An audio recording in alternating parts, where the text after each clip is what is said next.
Gentlemen, welcome to Spawncast episode 361. It feels good. Good weekend. Good weekend, I think. We got Easter right around the corner tomorrow. It's good food and stuff coming up, I'm sure. Bit time off. People like Josie, for example, is not with us tonight. She's actually traveling, so she'll be back next weekend. But I do have some people who joined me here for the Easter weekend, the holiday weekend. Let's see. We'll start with MVG. Hello. It's good to have MVG here. Good to be here. I got some questions for you tonight, actually, about some industry stuff when it comes to like the Embracer thing. Was a little surprising, I think, for a lot of people to see that transaction. But also, I was curious about some of this Nintendo stuff because it was contractors and other things involved there. So I just curious to see your take on some of that. So I think we have some good topics here for you, MVG, with us tonight. So it's gonna be good. It's gonna be good. We have Mystic Ryan. Ryan is here. Good to be back. Nice string of appearances here for Ryan. So people won't believe you're like a member until like we're like 10 weeks in or something at this rate. But that's all right. Yeah, it's good. I like the background. Look at Stellar Blade up back there. Did you play Stellar Blade? Just finished it. You did? Yeah. Oh, good. That's only like an hour and a half.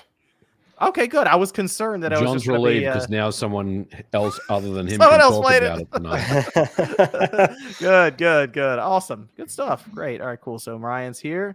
We'll chat about PlayStation stuff as well, obviously. And then we have OJ holding up the pre-show. Yeah, pre-show was good. Yeah, played Stellar Blade as well. And so, yeah, definitely excited to talk about that and other stuff as well. MVG is the only one here with the PS5 that didn't play it, man. Oh, all right. That's fine. I heard MVG's wife wouldn't allow him to play the game. Is that true? There were people online who were like, I don't want to have that up on the TV. Is that true, MVG? I heard a rumor. Is that the truth? I think it's kind of true, bro. Nah, you should hear some of the stuff Sean will be yelling on his TV, I'm sure, when his wife walks through. So Stellar Blade's like some PG stuff at this point. We have Evan. Yep. Fresh off beating Dragon's Dogma 2, actually. Yep. What'd you think? It was good. I know a lot of people are going to hate it because it's not a simple video game. I mean, people already doing that. They haven't played it yet, but oh yeah. But you said it was like a solid 50 to 60 hour game for you to play through it. Yep. A lot of exploring for the 50 hours and then a drive home for the 60. What would you give it just as like, I know ratings are stupid, but general or personal? Just like like your own personal, like 1 to 10. What would you give? Personal, it's a 9 for me because it does things no other games are really doing right now. What's the other scale? What's general? What does that mean? General is probably a 6 or a 7 for people who lean more to like the more basic of games that are out there and prefer that as their approach. For instance, like one of the key things in this, quests aren't what you think they are. Like there's so many ways to finish a quest that they don't tell you and you have to kind of figure it out as you go. People hate that. Like they want to be told where to go and what to do. So it's just one of those things. Talk about the Ubisoft waypoint droppers where they just have all the stuff you just run to. Not even just Ubisoft. You don't think about it. From as old as World of Warcraft vanilla and before, it's like that's been the way gamers play. So this approaches it differently. This is a recommendation in your book, though. Yeah. Okay. Good stuff. How was your performance all the way through, though, real quick? It was weird until they patched. Like it would have occasional slow moments, but then it just was smooth the last whole chunk that I played, which was awesome. Oh, good stuff. They put a patch out that like just on consoles, you can just cap it at 30 now. You don't have to deal with the weird variable. Oh, like, they did a cap. Whatever. Yeah. They did, yeah. So the patch they put out, and also you can turn off ray tracing. But in the notes it says this will not help much with performance if you turn off ray tracing. So it's obviously CPU bound. Why did they just do the cap from the beginning? I don't understand. I mean, it was pretty clear they maybe could have, because I mean this patch came out like 6 days after the game dropped. So it just happened though. But yeah, so if you have the PS5 or Xbox Series version right now, you look in your options, there's a cap. You probably want to turn it on because that frame rate chart was all over the place from what I was seeing. The Glasses 61 became a YouTube member. Shout out to the Glasses 61. So maybe I will check out Dragon's Dogma 2, Evan, when I get a chance. But there's a lot hitting right now. There is. So we'll get into some of that though. But I do want to, of course, give a shout out to some of the members over on the Spawncast network. Of course, you can check that out, link down below if you'd like to support all the different shows. And of course, the Game Orb has been sticking with us every month now. The Game Orb, check their YouTube channel out.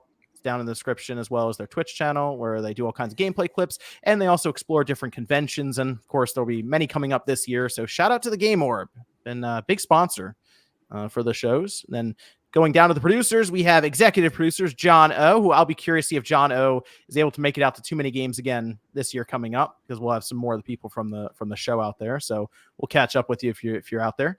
Joshua Butts, Mr. Joby, William Hogue, and then Trent A, our sole producer over there. So shout out to the supporters over on the Spawncast network. Now, I did want to jump into the Xbox, but you know what? I think what we're going to start with here, we're just going to start with Stellar Blade, because Ryan just finished it. It's in his background right now. OJ had a chance to check it out. I had a chance to check it out. And this game is out like 1 month from now. I think it's like the 26th of April. Yes. So that is the last Friday in April. Yeah, that makes sense. Cool. So yeah, it's out 26th. And they had previously dropped the demo. They took it back, and then they gave it back to us like 2 weeks later or something. But it is out now. People can go check it out. It was about 16 gigabytes, to download. So it was pretty quick. And the entire game seems to be mostly the opening, and your save data will then transfer to the full game. So this is kind of like a head start. And it appears, Ryan, you said it took an hour and a half or so for the demo. So it's about an hour. Yeah. So it'll at least get you started. You'll see some of the different pieces of gameplay and elements to that. But Ryan, what do you think of this so far? I liked it a lot. It's weird. It definitely feels a bit closer to like a Sekiro or a Souls game, just in that you can't like run into this button mashing. Mm-hmm. You're like pretty diligent approaching enemies and going for those perfect parries, which I found the window for that was super tight. Like, I had to restart a few times. I felt that too. I felt that too. It's a very like the margin's very small. You're right. I've noticed that if you in the skill tree, I did see that they have skills that you unlock that widen that window. I unlocked that right away. I was like, well, I need that. Like, I'm not great, so I'm like, I think that's the one skill I need. So when I opened that up, whatever sort of percentage modifier that was set to, like, that made it a little bit more, easier for me. But I mean, I like that. I like that it was just, it's not like this chaotic combat. Like, it's not like a DMC or a Bayonetta, which it appeared as though that might have been how it was going to play, but you just never know until you start playing these things. But I like the vibe of it too. Like, the music was really hitting for me. I like the sci-fi, just sort of over the top sequences. Like, I was really vibing with that game.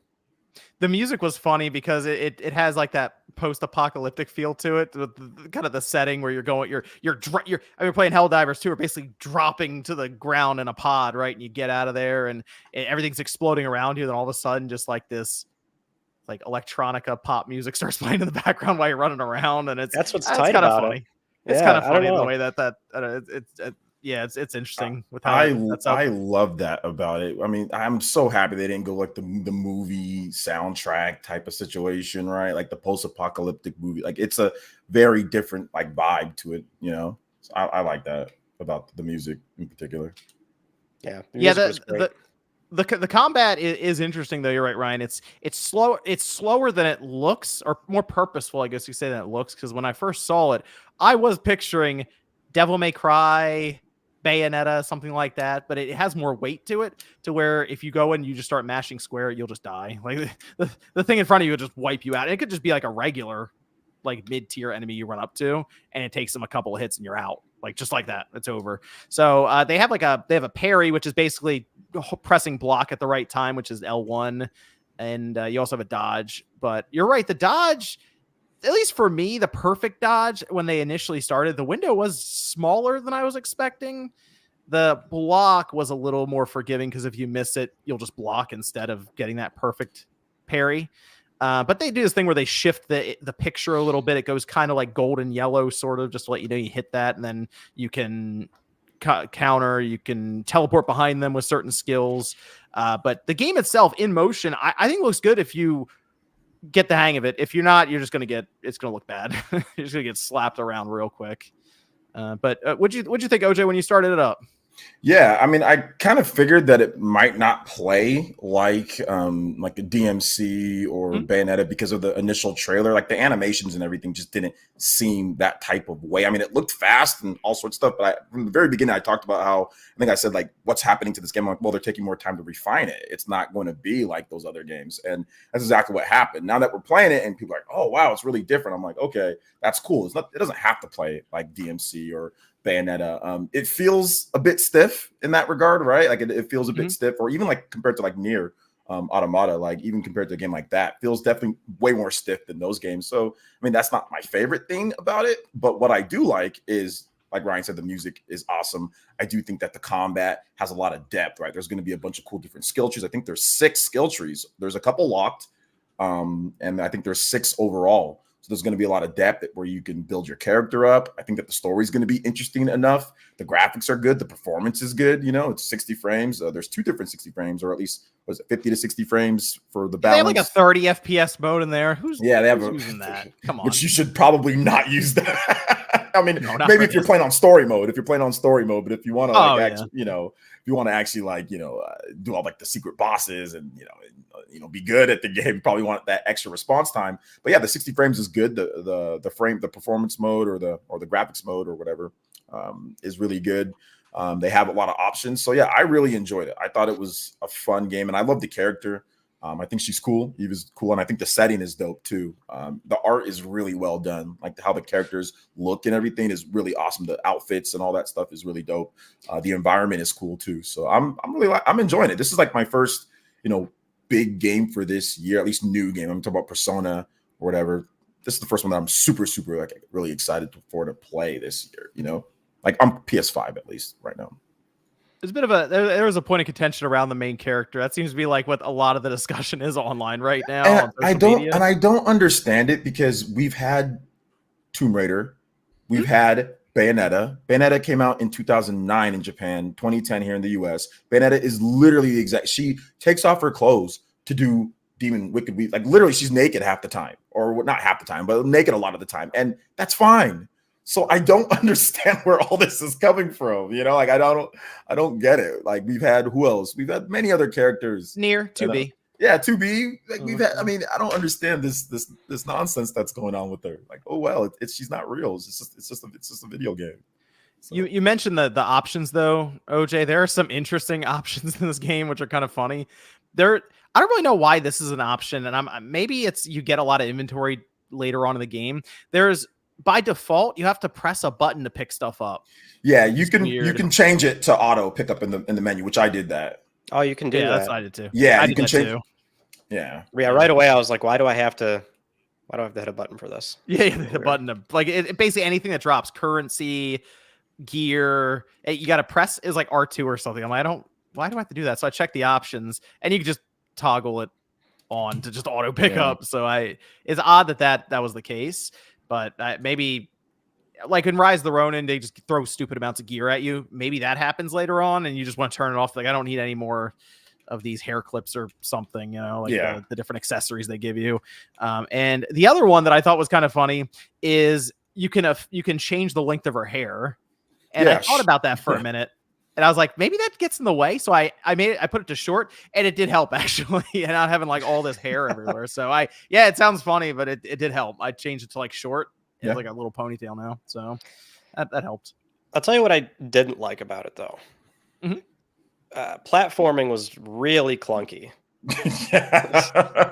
And it's like it feels stiff a little bit. That's part of it. Yeah, you're right. Very stiff, and there was more of it than I thought there would be in there. And I'm like, this game is not doing platforming and climbing very well. So for them to be doing this much of it was like kind of annoying. Like going across those like ledges in like the midsection, and then like the ladder and the sort of jumping from pole to pole. I'm like, none of this feels good. Like I'm missing these. I'm falling. There's no way to sort of like the game doesn't sort of snap against like an angle to, shimmy across. Like it's very awkward. And I'm like, this is maybe the worst part of the game for me. And platforming in a lot of these games, like these action adventure games, They're all bad. They're all Nobody bad. does it right. Like nobody really gets it right. And the only time that it can actually somewhat work is when you have powers like Bayonetta. You can transform into like a bat and stuff, or like you can transform into like a panther. She can jump really high or climb up stuff. Right. That's the only way it works. Because if you don't have that stuff, it's just so weird and awkward half the time in a lot of these games. But yeah, this one I felt that as well too. Yeah. That did feel like a part that they just had to add something for variety. She'll be swinging from bars for some reason. I don't know. It did seem kind of out of place, and it seemed almost at times like the game didn't really understand what you were trying to do going up the ledges, and that's I think going to be the weak point if there's a lot of that in there, because they try to hide stuff. Like you find things on the ground that will work to, if you get 3 of them, increase your health or increase your energy, which I believe is called beta. You have to find these things. So you will be probably doing some platforming and exploring through separate paths away from the main one. But I think it's a strong start. Like it does at least have me very interested in the main game when it comes out. I'm still not sure about the story necessarily. Like what I'm sure there's gonna be twists and turns and them explaining a bit more about the backstory, but it does feel like it's this massive epic scale kind of event that's happened. And I don't feel like I'm that invested in it yet. Yeah. So I didn't feel very compelled to like care about what was going on. yeah, there's just like, oh, cool. I'm doing all kinds of fun combat and swinging around, jumping. Yeah, like that. That's really what was pulling me in there. So I guess in the full game, as you go through, you'll meet more characters. I think I may be a little bit more of a sucker for the post-apocalyptic storylines where humanity's like, even though we've seen it a million times, right? Yeah, I guess I kind of like those. The heavy sci-fi elements in it are very interesting too. So yeah. Like the vibes are cool. Like Ryan said, the vibes are just awesome. Good, the vibe set, man. It's giving me like early anime, like 90s thousands, or like Toonami, or just name any of that stuff. Like it, like just the music was like, oh my god, I can really get down with this. Yeah, absolutely. Stories like, what are they? I don't know. It's like that typical like, oh, it's a mix of sci-fi, post-apocalyptic. Like Eve's looking at all these like things that she doesn't understand, like a map and a library, and like, all right, we've kind of seen this, time and time again. So I'm not sure if they're really going to be able to do anything that's interesting this time around. Well, I'm sold on it. April 26th. We'll see if we get MVG on the Stellar Blade train at some point. Maybe. I'm playing the Quarry right now on Game Pass. Why are you playing is it because Sean's playing the Quarry? You're like, I'm no, I really liked Until Dawn, and Sean did kind of get me a little bit excited about the game. I do like Until Dawn. I never played the Quarry, so thought I'd install it, check it out. I got to do that too. It's a good time, man. I mean, it's not as good as Until Dawn, but it is pretty fun. You should at least run through it once. Okay. You like it, MVG though, the Quarry? Yeah, good game. Yeah. Okay. It's a good Game Pass game. I didn't play Quarry. I played Until Dawn. Maybe so the game ain't that great though. If you want to buy it yourself. Well, I mean, if it's a good game, I already know what that means. It is a good game. The problem is you'll beat it once. You may want to play through it another couple of times to get some different endings and stuff. But like, I mean, once you've beaten the game, that's it pretty much. Yeah. So, you didn't do like multiple Until Dawn playthroughs, did you? Because I did a couple.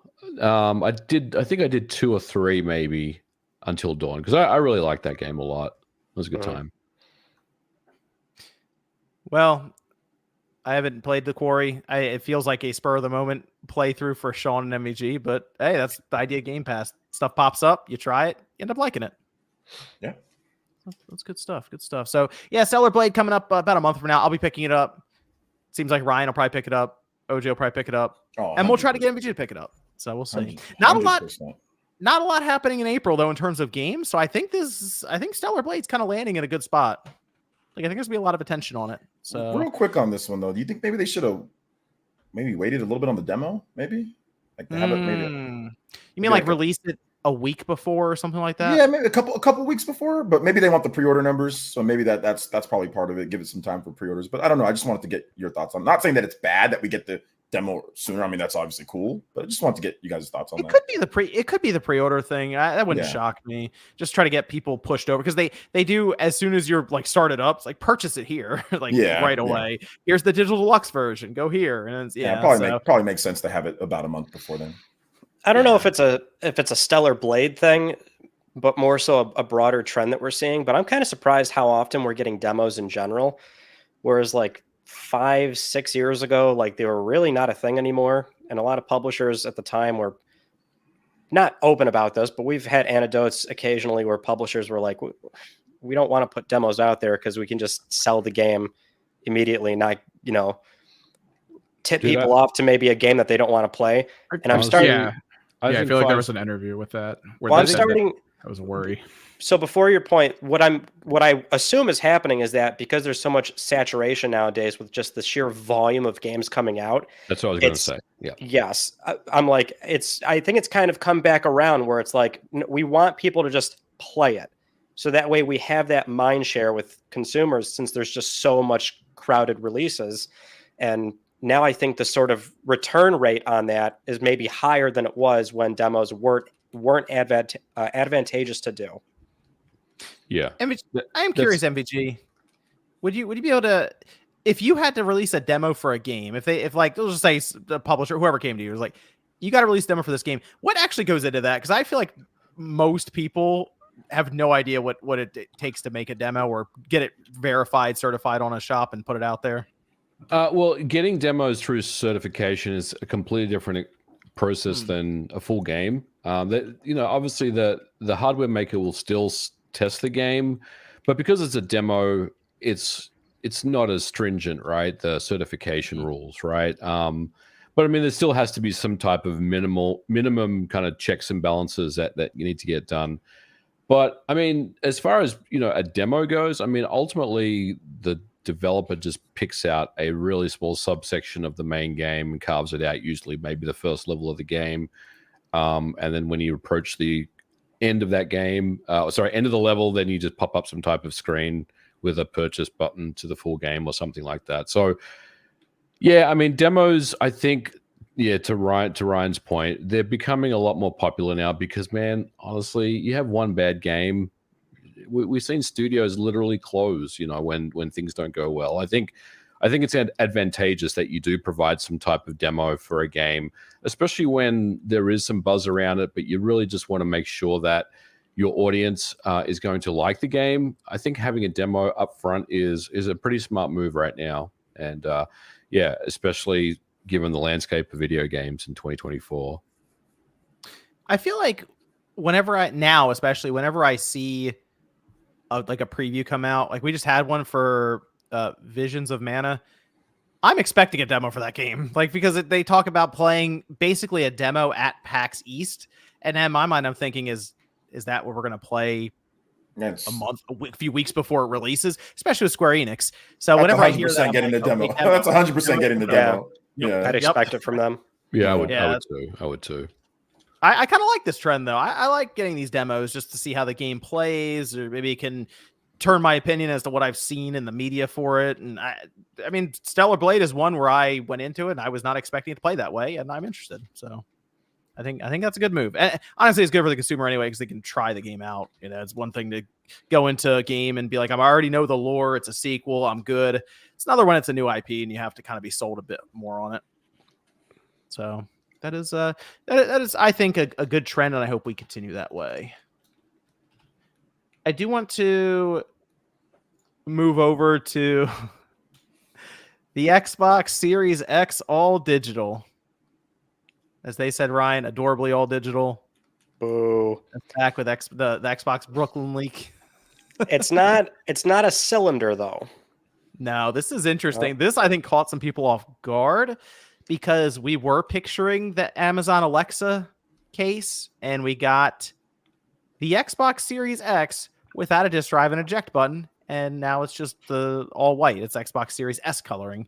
So it's weird because that feels, I think Nate used the word almost like lower effort, although lower effort, like with a console release, it's hard to really put that tag on something that takes so much to get out there and in the world. But it doesn't feel like they went as serious as what we were expecting them to with Brooklyn. Now, this came way of Xputer, who had images that got out there of this thing, and they were very low quality images. Like, you could tell they were like little thumbnail things. They blew them up because all the like lines were all jagged and messed up and stuff. But it gave us an indication as to what we're looking at here, and belief is that they could be announcing this thing through a press release, maybe ahead of their showcase, or just at their showcase they announced it, because I think it was UMVG who reminded me of this. The series or the Xbox 360e system, Yep, they announced and launched immediately. they did day and date. Remember? that happens often. Yeah. When it's like kind of a very soft revision, and the reason why we get these like spy shots right away is because they're like coming off the line, or they're just starting to get out there. So I'd be shocked if it was not something where they announced this and it's like, hey, next week, or it's at retailers now, or whatever. We're going to see this thing very soon, probably. That's interesting. You guys remember the DS Lite? Sorry, you guys remember that? That too. Yeah. Oh, is that the which one did we get where they denied it and then it showed up anyway? Like, yeah, the DS Lite. They're like, oh yeah, there's no DS, and like the next day they're like, hey, here's a DS Lite. It's coming out like next week. Yeah. Everything. Multiple PlayStations, Nintendos, Xbox. It happens so often. This is what they do. Yeah. Do you think this thing's even going to go to retail? Because I almost wonder if this is going through their website. Like, it's it. You buy it through our Xbox website. We haven't. How often do we even see systems in stores anymore? It feels like that's almost a rarity. I was at the Walmart near my house, and the Nintendo Switch case was full of Pop Secret popcorn. Delicious. It's very weird. They don't have systems to put in there. The bigger question is this going to be a phase out? Will they discontinue a disc console? Probably. That's what I mean. I mean, if they're going to keep manufacturing the disc one, and that would be available at retail in the interest of some retailers still offering physical games, or is it going to be a proper phase out, and this will be the and I assume it's going to be like a MSRP cut, like now it'll always be available for $450 or something, if they want to get a little more aggressive with that. What if this is just their Xbox going forward? By next year, the Series X with the disc drive is gone. It is. It has to be. Out. I mean, they've been very clear on the way that they're heading. We saw the leak slides from the court case. Mm-hmm. I mean, obviously Brooklyn, I guess, Phil did say things have changed. I mean, is this their way of saying things have changed? Because we're not sticking it inside a cylinder, but it's just the same hardware in the same case that's painted white.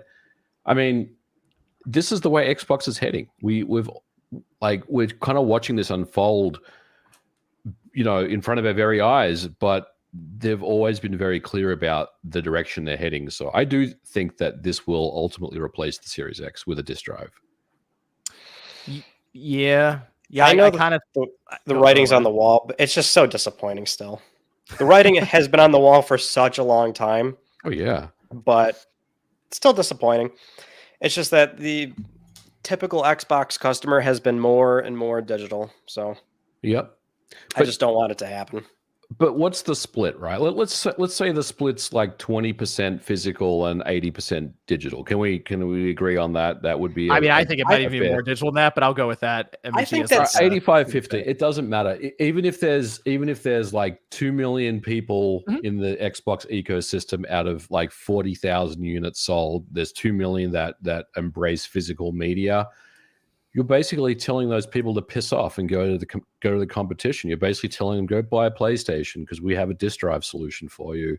I think they still have to figure that out. Like, I get the fact that yes, we are going to an all digital future, and more people are embracing digital. It's still a middle finger to those people that, number one, have invested in your brand for such a long time, and number two, more importantly, you're taking an option away that was previously there, and you're not really giving your customers anything of benefit in return. Now, you may say, well, we're going to get like some more storage. I mean, okay, but you're literally taking an option away to play games with. So that's the part I feel like is just very, very weird to me, that they're going down this path. If it's true. Historically, they've kind of done it. I mean, one of their last consoles was that online check-in system, and when asked about it, they were like, "Oh, you could play the 360 instead if you want." So, like, Yeah. it's in their blood. That's such a bad PR. That's like the worst of the worst, though, as far as their PR language goes. That was pretty bad. I mean, that's like Ken Kutaragi or Jack Tretton. You could like do a second job to afford a PlayStation 3 kind of language. That's bad.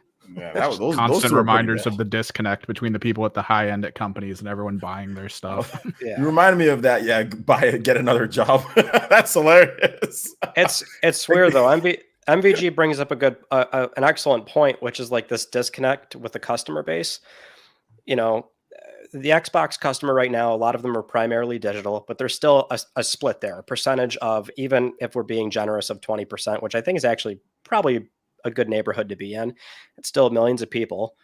And what concerns me is not even so much the benefits of physical right now, but it's a matter of, for anybody right now that buys and plays on Xbox and does choose to buy a disc, the next hardware, if they're cutting it off now, you're essentially telling somebody that buys physical right now and can still do it on a Series X that doing that is not a good idea, because then that disc has nowhere to go on the next machine.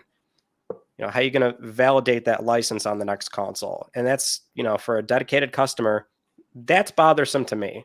Yeah. Not even so much the like in the here and now. If you have a Series X, you're in the clear. I don't think you are in the clear, because now you have like this conscious decision to make every time you buy a disc game on Xbox. I agree. Yeah, they'd have to figure out how to get people.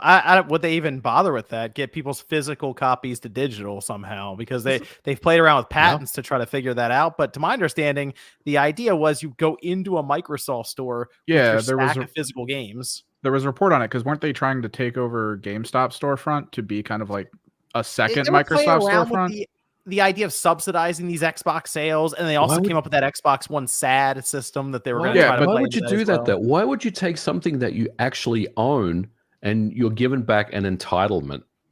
That's not my words. That's what Phil Spencer says. He said they don't even say own. None of them say own. He uses the word entitlement. Why would I give them something that I own that they cannot take from me because I purchased it and it's a physical product? Give it in to get some bullshit digital entitlement to play a game, and in 10 years time potentially has the risk of getting completely just removed off the store for any number of reasons. Like, that just does make no sense to me. Makes zero sense to me why you do that. Yeah, I just I feel like this system is a hard sell anyway. I don't really know why you would buy this thing like at all. I'm trying to come up with a reason why someone would look at it and say, okay, well, that's the one I'm getting, over a Series X that might just be stocked somewhere. And it's like, why? Either this thing has to be significantly cheaper. It has to be. Or they have to roll in with like 2 terabytes plus something else with it. They got to make the deal really, really good for that to be appealing. Because otherwise, you just buy the Series X that has a disk drive. And at the very least, bare minimum, you got a Blu-ray player.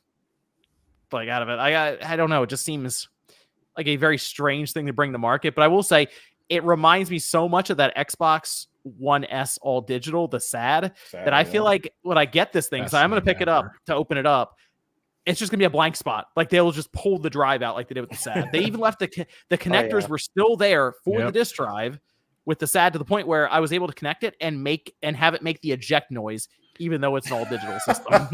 John, I think that's what you need to do with the new Series X that comes out. Basically, I feel like the ports for the drive are still in there, and you could just swap in a drive from a working Series X or something and pair it up. I bet you could get it to work, or at least get it to like Microsoft. Take a disc or something. That's probably why there's no chassis redesign, because it's the same shell, and they're just taking Same I mean, they obviously dyed a different color, with it being lining up more with the Series S, which is interesting. Is that so? We'd have a Series S that's now they've changed that. That was the 512 gigabyte was white. Now that is a 1 terabyte black, and now they've taken the Series X and moved that from black now to white. So they've kind of like changed the color phased out. You think they would do it as a gray just to be like the halfway marker? I don't know. Is the 512 phased out, John? Is it? completely done. I think it quietly has kind of been. I don't really see that sold as often. You see it like stupid cheap at some of these places because they just probably have a bunch of them. But I feel like Microsoft has been pushing the 1 terabyte S quite a bit now. Like that's what they're trying to get in front of people. And check this out, guys. For those just looking at this from a whole thing, like Persona 3 Reload, right? Just came out not too far ago. $40 physical right now on sale. $70 in the PSN store or Game Pass or whatever, or $70 if you want to buy the game outright. But it's $40 physical right now. That's a good segue to the next story. $40. I mean, if you want it, so that's the point of having options as a consumer. Nothing wrong with digital. I get digital games too, but sometimes people can't wrap their brain around options. It's just to have the option is better to not have the option. If you want to have the option to get it cheaper, or if you want to have digital and take advantage, you can do both, and that's what keeps things balanced. You can't just have one, and that causes issues. At least for me, it caused a lot of issues, like MVG, and everyone's already stated. I don't want to pile on top of what we've already said a million times, but that's the problem. You need that balance. You need the balance. Yeah. You need the balance. Well, Phil wants to have multiple storefronts. Well, let me ask you this real quick, Ryan. Just very quickly. If we get handheld systems from Microsoft and Sony, people are real excited about the prospect of them both making handhelds. Obviously, Sony, because it's like, oh, cool. What are they going to do after the Vita if they really are coming back to the space? I don't know how there's physical media if we have handhelds. No way. No. There's no physical media, John. That would, to me, either accelerate the digital adoption rate heavily, or they would have already made the jump to all digital by then. Well, that definitely, I mean, there's zero chance of that happening, even for PlayStation, because it's going to be a PlayStation 4 basically, and maybe playing some. So that's 2 physical mediums for PS4. You're not going to have a disk drive on this thing. They're not going to start printing another separate version SKU of no chance. And I wouldn't be shocked if the handheld was incredibly popular this time. If it was just, hey, you can play your PS6 games, but on this handheld, obviously scaled down to that if it's native 1080p screen or something. If it's right there and it's native, I feel like that would be incredibly popular for it might even eclipse their box that you put on your TV. I don't know, but at that point, that would definitely accelerate the digital push. There are people I'm sure who have the Switch now who are just like, well, I don't really want to carry cartridges around all the time, so I got the digital version so I can put it on my SD card. So I think the only thing that complicates it is that they offer discs. Nintendo's a big part of their business is still physical media. They're still number one with physical media. So it's the next Switch is absolutely going to take cards. Oh no, it will. It will. But it's Sony, it's like they have a home console with Blu-ray discs. Mm-hmm. But if they're going to do a portable, it's still going to be that platform. So it's like there's a conflict of offering 2 physical mediums for the same kind of game. Like they're just not going to do it. So exactly. In that case, that's where it sort of splits off.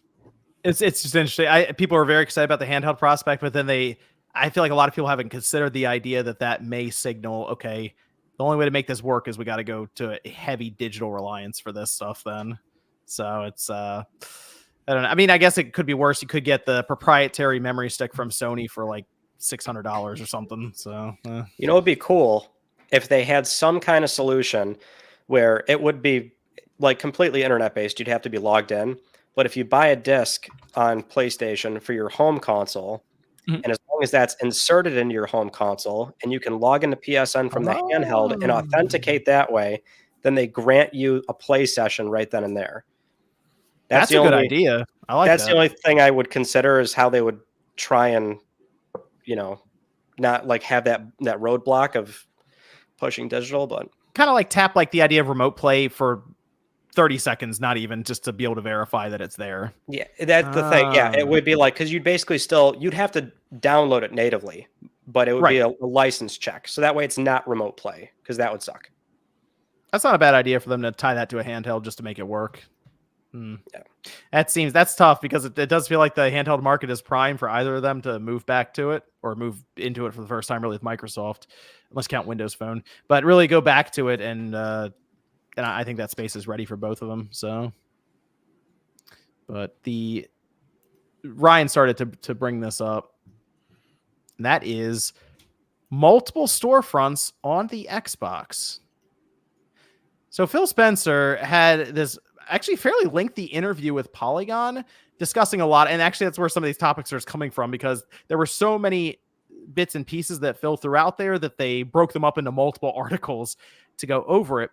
However, Phil brought up the idea that the Xbox could actually be opened up to other storefronts outside of just your Xbox marketplace.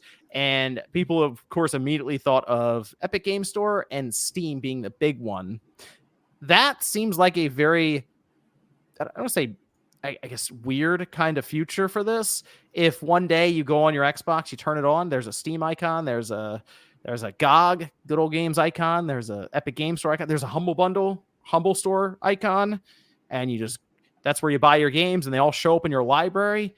That sounds weird for what we're used to with these closed boxes. And I don't know what the logistics are behind that. It sounds like a nightmare, but he seems open to the idea of bringing them in. And I think there's some interesting implications here. What do you think, Ryan? It sounds like a different step in the direction of carving out their own path again. If they're talking about it for their own hardware, because it's not like Sony and Nintendo would ever want to do that. That's to OJ's point, like, this is the problem with digital on closed boxes, is that it's a single storefront, Mm-hmm. So it's not like it's a bad thing. Honestly, it would be great to have third-party stores on console. It's just not the business. So to me, this reads as Microsoft, again, approaching this from an angle of, let's shake up the industry a little bit and let's try something that, we're in a position to be trying things like this, because obviously what we're doing now is not working. That's what it reads like to me. Because if they had a successful console platform, I can't see they'd be, incentivized to do this. I'm curious at the idea of Steam showing up. I don't know, MVG. If you just turn on your Xbox and Steam was there, would you buy from the Xbox marketplace? Where'd you buy from Steam? I wouldn't even use the console. At that point, we're talking. I wouldn't invest in a console like that. And if that's the next generation of Xbox, I'm out. Like, I'm not interested. Because at the end of the day, we're talking about a PC. This is a PC we're talking about. If you've got multiple storefronts that you can select on, then what is the difference when I turn on my PC that I'm on right now and I click on those different storefront icons? Same thing. I think at that point we're talking about something completely different, and I think ultimately that's Xbox's. I think that's their vision, right? To have their shit available to you no matter where you are, whether you're on their hardware, whether you're on TV, whether you're in the cloud. I think that's what they're ultimately going for.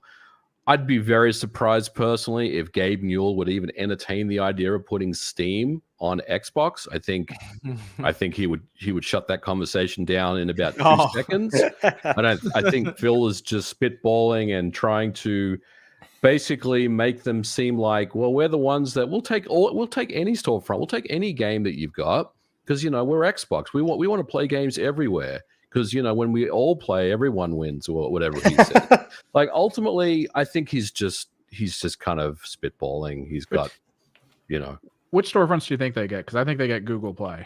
I think that's about it. I could see Epic Game Store actually wouldn't shock me if that would want to show up. I'd be surprised. Sony has a minority investment in Epic. Yeah. Oh. I don't think so, John. What stores? I honestly, none of them. I don't think any of them would be willing to entertain jumping on Xbox. I think all of them are more than itch.io. I don't think so. No? I don't think so. Because if they were able to get either of them, whether it's Steam or Epic Games, I mean, Sony's been moving a lot of their games to Steam, and we've seen things like Final Fantasy VII Remake on Epic. I don't really know what that would look like. Could you then buy God of War on Steam and have it on your Xbox library?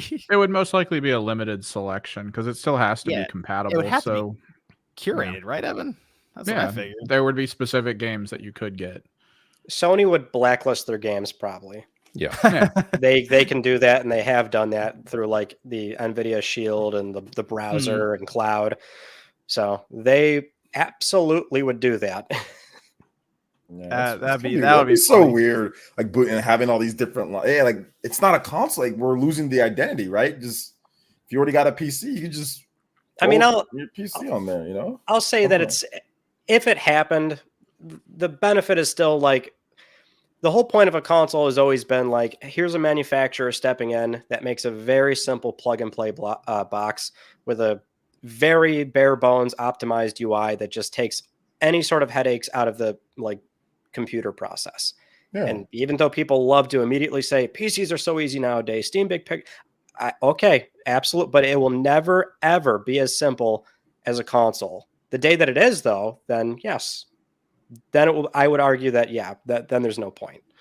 But if Microsoft could make another box that's great for kids, great for people that just prefer the couch experience, and again, it's just a highly optimized, headache-free thing, then I still think there's some value there. Okay, just like the hardware itself being available. Okay, That's what it always was, to me. And that, and they can always, price per performance. You're never going to beat them ever. That's the whole point. It's the economies of scale. They make a very tiny box that's not even close to the size of, a comparable PC. That's always been the benefit. Now, when you have like a Series S on the market that, I mean, let's be real, you see it on sale for $300 most times for like the 1 terabyte model. It's pretty easy to find. So that's like the price of a decent processor in a PC nowadays. Just that one part. Yeah. So. PS5 and Series X are still really capable machines for what you're paying for. Mm-hmm. We'll see. I think you're right, MG. I think Phil's just saying stuff here. It's just whatever, just throwing it out there. That's all. But there is kind of a divide, though, if you think about it, between their Windows gaming and their Xbox. They really want it to be all in one, like all one thing. It just still doesn't feel that way. And maybe this is him looking at it like what's on PC through Windows that's not on Xbox. Oh, well, that has Steam, that has GOG, that has Epic. This doesn't. To me, the big thing, one's paying for online, the other isn't. One has access to all kinds of other features that Windows provides. The other one doesn't. Still dealing with very basic DVR functionality even for your games. There's a lot more than just let's get Steam there. How about let's figure out how to subsidize the box with that Xbox Live Gold and open up multiplayer to everyone. Let's do that. Let's boost the monthly active users. I think you're right, Ebiji. Just part of the interview that kind of went off the rails a little bit. It's just like Steam. Phil has a lot to do, man. I kind of feel a little bad for him. Dude definitely has a lot to try to clean up, and it must be stressful. Honestly, like it must be really stressful. So I've been cleaning up for a while there. Why isn't Sarah Bond being interviewed about these questions? Why is it Phil? She's the president of Xbox now. She be talking too much, bro. She out here announcing stuff. Yeah, we got hardware coming up. She out here talking. No, I don't know. I don't know why. That's a good question. She said we got hardware this holiday, right? Or is that the Series X all digital? Is that the exciting drop? I hope not. That's not. No. I hope that's not the case. Wait, are you saying that this is the exciting new hardware drop? I would hope not. That's what she said during the podcast. She was like, got some hardware coming up. If this is the hardware drop, they're going to get buried. Oh yeah, they're going to get completely buried, and they clearly have not read the room. If this is what they think is going to be it, I'm hoping it's not, right. Like there's some talk about a handheld and stuff, so maybe that's that would be fun if they had like a let's try this, let's see what happens handheld and put it out this holiday. That could be fun, just to have that as a surprise or something. Cannot be the Series X. What about the controller though? Yeah, I was thinking about that. What about the haptics controller? Maybe that's it. Wasn't that due before the digital refresh? If I'm remembering the leaked image correctly, we're expecting it in May. I believe. Are you guys seriously saying that a controller update with haptics and gyro is a big fucking deal? Just so we're clear, I'm not saying that, but what I will say is between an all digital Series X and like basically a DualSense it would be that. So hey, look, I've purchased games on PlayStation because of physical and because of the haptics. So if Xbox can get their own haptics, and I like the HD Rumble on Switch whenever they rarely use it, but when they do use it, it's cool. So I mean, this would be kind of not major, but it'd be interesting, right? Here's why MVG's right. Okay, about this. Here's why. I do Newswave. every weekday. Do you know how many controllers from Xbox I've talked about the last 3 months? Evan knows because he has to I make a edit Oh, I screenshot. don't- and I hate it. I don't know why go you over do them, everyone they John. announce, and it happens. I'm not even kidding. Maybe once a week. Xbox people love controls. This is going to be huge. What are you Xbox, by all means, please announce a new controller, right? Give it all the belt. Make it the Simpsons, like the Homer car. We don't care, right? But this is a Newswire article. This is nothing beyond that. Like if they got a new controller with haptics and gyro, Newswire. Like it's a Twitter drop. Yeah. I'm surprised we haven't seen a leak of that then. If it's due first. Yeah, that should. You're right, actually, because we had the system get out there first. Because it looks pretty different.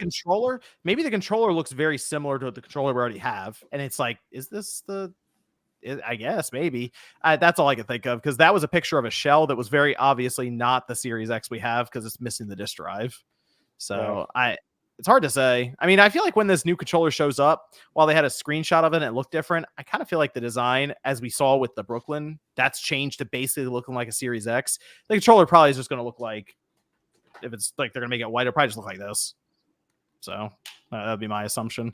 I guess and maybe that's why it's not leaking out, because it looks the same. Probably should if they're printing 10 billion colors of the existing one. Dude, doing weird things like putting pajamas on it and stuff like that. What was the last one we talked about this week, Evan? It's like a whole other.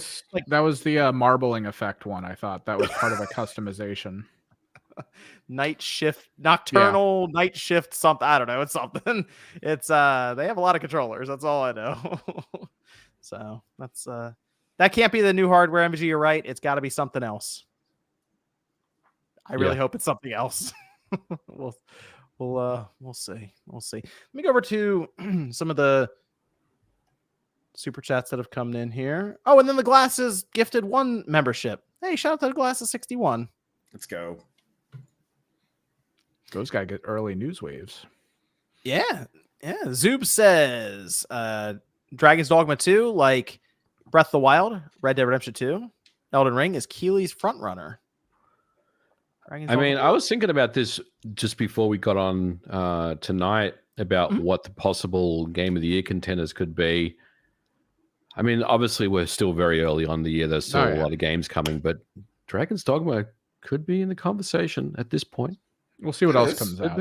Yeah, I mean, right now it'd be like there's not a ton, but it would have to be like Infinite Wealth, probably Final Fantasy VII Rebirth, and Dragon's Dogma. Those would. Do you think they'll put up the Elden Ring DLC as Game of the Year? I mean, it could. What was that Blood and Wine? That Blood and Wine got. You don't think Indiana Jones is in the conversation, OJ? I think it might be. No, I'm just about the games that have already came out this year. Oh, okay. Not. I mean, we still have to see the other games, but just the games that have been released. I think Indiana Jones definitely be up there for games that aren't out yet, but we still depends. It depends, John. Depends if they demo it on government PCs 2 weeks before, or if it's for me, legit. Metaphor Refantasio is going to be a game that is going to be right up there for Game of the Year for me. I already know just by looking at it. That's a good point. That one might be I don't want to say sleeper, but I feel like that is going to review very well. Yeah, I think it's going to do very well. Send the invitation, Microsoft. We'll send out MVG. He'll inspect the computer first, and then he'll check the game out. Send Josie out there. Chat saying Helldivers 2.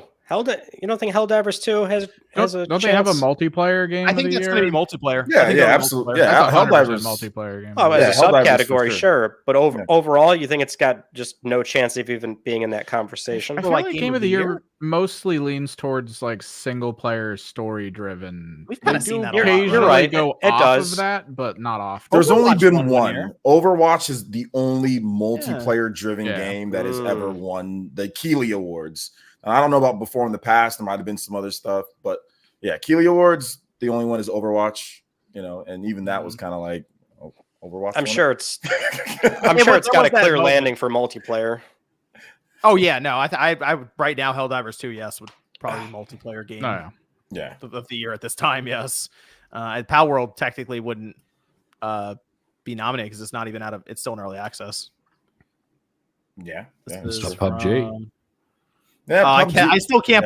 I can't believe that happened. That is sad and disgraceful for that show. Yeah, PUBG was in there as a beta. That's true. when they put the music on, they just fired up stock music number 3 from the YouTube library. That was crazy. Dave the Diver, best indie. Oh gosh, okay. Z-Bat says, Top tier. did Ryan buy 160,000 PS2s last week in honor of Jim? I don't think I would honor Jim like that. I think the bobblehead is good enough for me. I can't believe they put a bobblehead him on there. Dude, I was Can blown you get away. it 3D printed? Can you get it 3D printed? Blown away. I can't believe they did that. I'm like, what the hell is this? Did any of those cookies end up on eBay with his face on it? Yeah, they gave the man cookies, a special PS5, a PS Stars collectible. Just immortalized forever. There you go. How many people are using that PlayStation Stars app anyway? You should. I feel It's like free other than, money. like Ryan, you are obviously. I haven't really opened it up much at all. I have no idea. I have Well, not used it. you should just check it because you're accumulating points. I mean, so you might as well redeem it. You know, Use my phone. I'll look. you don't have to care about the collectibles, but like, I mean, use the points. I will get the Jim Ryan bobblehead right now. Wait, what do you need for it again? You need to play Gran Turismo or all the games that apparently he likes or backed or remembers. I don't know. Yeah, it's just a bunch of games. Boot up Spider-Man. Prinny Dude says, was kind of interested in checking out Stellar Blade, but I'm not going to be forced by Sony to play it, so I'll wait till it's on other platforms, I guess. Prinny Dude. PSP. Stellar Blade will be on that'll be on PC probably like a year from now or something, I bet. I wouldn't be shocked if that happened.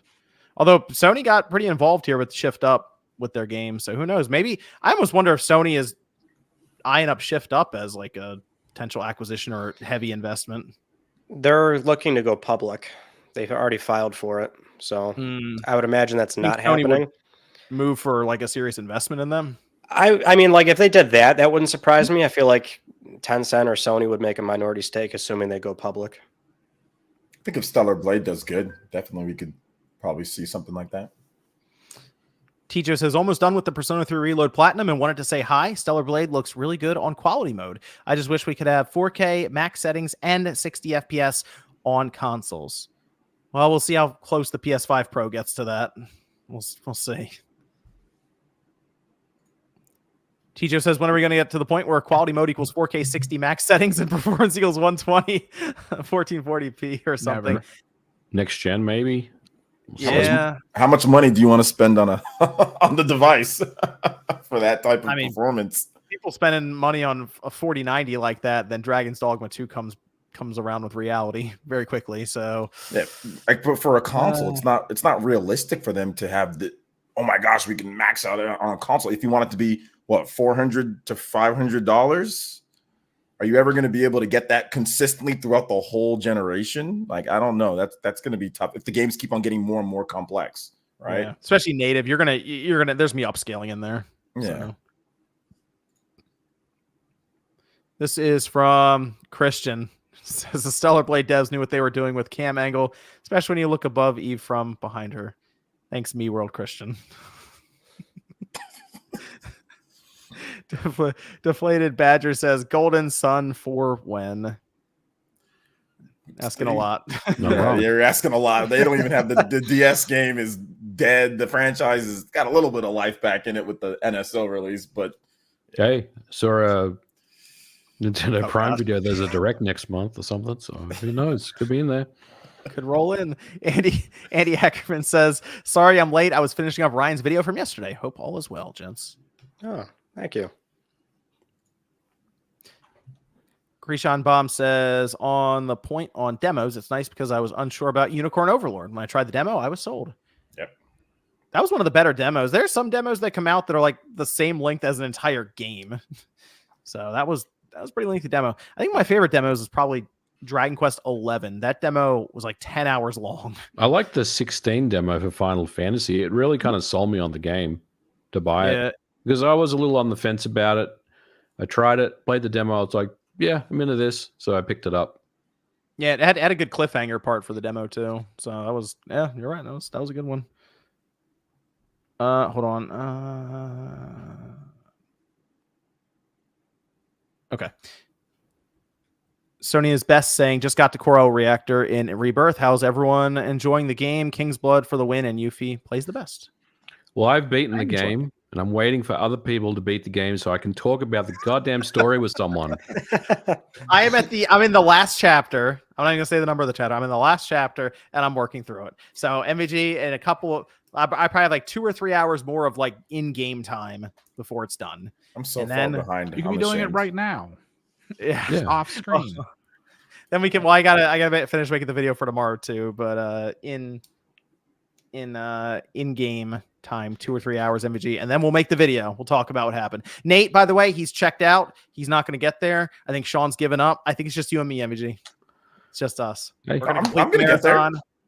We're gonna get there. For the video. When? Yeah, for the video that we might do this week or something coming up. Oh, okay. Yeah, I will not be ready. No, I cannot. I can't. I will tell you, it's going to end up being about a 70-hour playthrough for me first time through. So that's where I am. I'm 30 hours and I'm only in like the 3rd region. So it's gonna be. Yeah, you got a ways to go. Yeah, it's gonna be a lot for me. Probably like 100 hours. I think I need to submit my save file to Twin Galaxies because I like speed run. Apparently, that game. MVG went through that quick, dude. got, How like, many hours did it take you to Like get I through think it was like 38.5 or 39. You gotta submit that.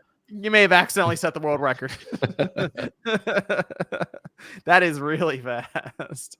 I think when you told me you didn't get like a certain chocobo in a region early on, I was like, oh man, this dude is just beelining. Oh, dude, most of the regions I didn't get the chocobo on. I got it on a couple of them, but not all of them.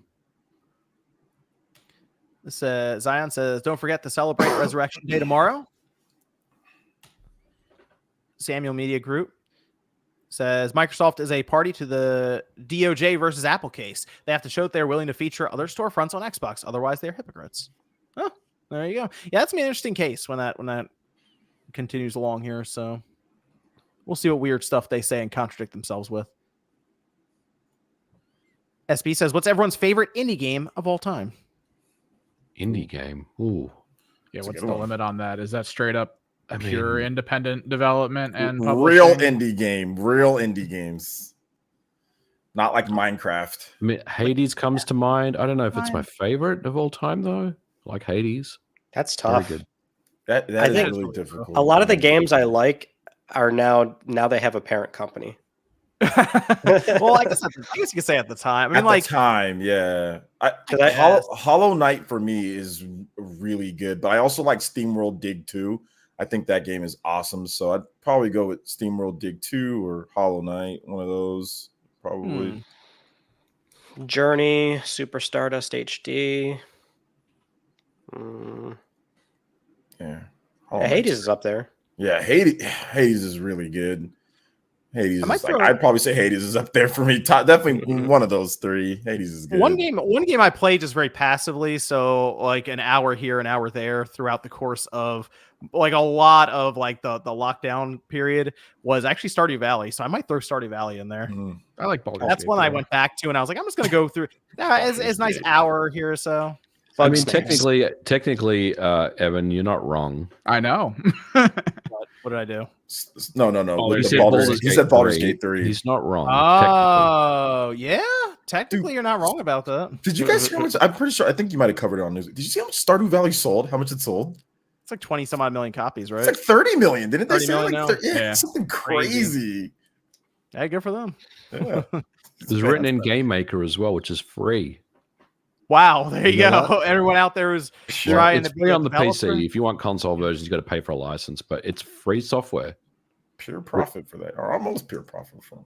Hey, good for them. Wow. Yeah. Yeah. There might be aspiring developers out there. Don't even know it yet. So let's see. Sly Rice says thoughts on why Microsoft doesn't just put the full Xbox storefront on PC so that your entire Xbox library is playable on console and PC natively. Tap into both markets and have both experiences. It's full Xbox. They still have them kind of split up and curated. PC Game Pass versus Xbox, and I have to assume it's just one, there's licensing. That's why Death Stranding was able to go to PC Game Pass but not Xbox, because I'm sure there's a whole thing in there with Decima and Sony and keeping it off Xbox, really. But that and probably just compatibility between the two. Age of Empires for the longest time, it's just look at the controller. Like, look at that thing. So I had to figure it out. But I get what you're saying. That again, it still feels like it's a very separate two separate ecosystems, whereas Microsoft's trying to sell it as just one. So Street Shadow says, I think any user who wants different storefronts on a console are likely already any on PC.